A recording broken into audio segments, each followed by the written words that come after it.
This video is going to talk a little bit about tax exemption when we are billing our customers. So when you are doing a sales order and the customer says that they are buying something that should be tax exempt, and we'll use a real simple one here of Borexco as an example. So they come in and they pick up from Hayes, and in the process they say this is for a tank battery, and let's say it's for the Giggly tank battery 4. That basically indicates to us that they may have an exemption through the state of Kansas where they are exempt for tank battery purchases.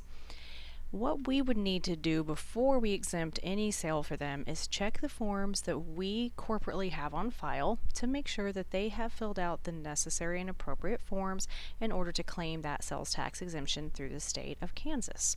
To do that, I would go into the shared drive and the public folder, and then under customer billing info there is a file called the exemption certs on file.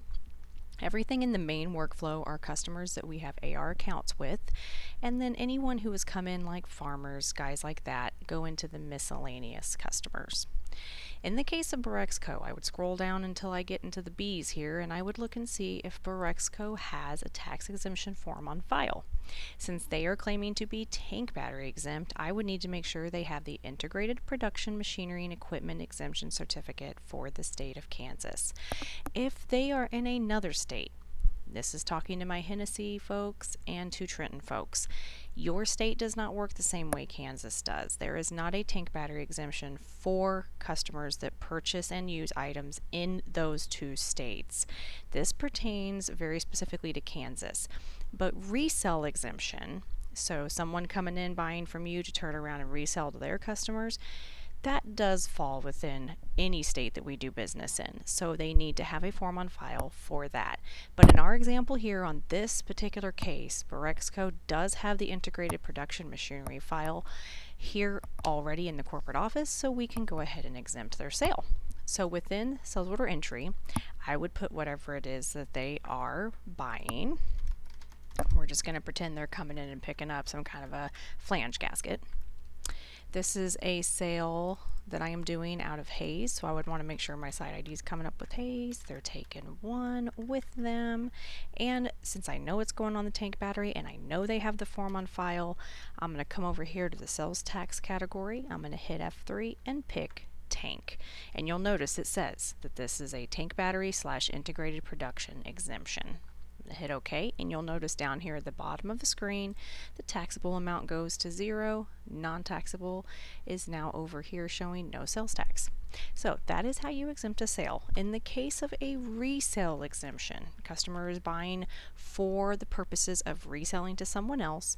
Regardless of what state your store is located, you need to make sure they have a resale certificate on file. Perfect example. Let's find one here that we know is someone who is exempt. That would be, should say Buckeye Supply. That's kind of funny. But here is Old Bucky Supply.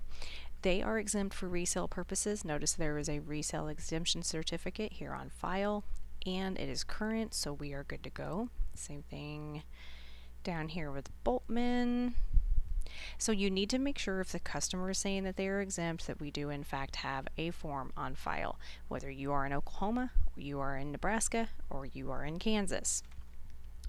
One kind of exemption I do want to point out: if your customer places an order for something that is going to be delivered or shipped to a state we do not have nexus in other words, we do not have a business presence in, we may not remit tax to that state.